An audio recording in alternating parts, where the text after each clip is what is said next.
सत्यखेला पक्षर आपणक स्वागत। पुराणा बालेश्वर युव संघ आनुकूल्य आयोजित पुराणा बालेश्वर प्रीमियर लीग सीजन 12 रविवार उद्यापित हो जाइछि।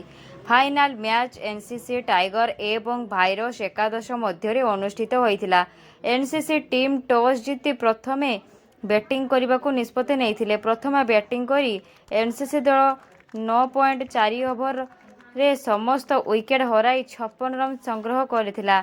57 रन टार्गेट नहीं भाइरस दल 3.5 ओवर मात्र गोटे विकेट हराई लक्ष्य हासिल करी चैंपियन होइछि। आयोजित पुरस्कार वितरण उत्सव में अतिथि भाव पौरपालिकार काउंसिलर सस्मिता नाथ, पूर्वतन काउंसिलर अजित मिश्र, समाजसेवी कार्तिक नाथ, रामचंद्र माझी, विजय बेहेरा, दिलीप तरेई प्रमुख उपस्थित होते।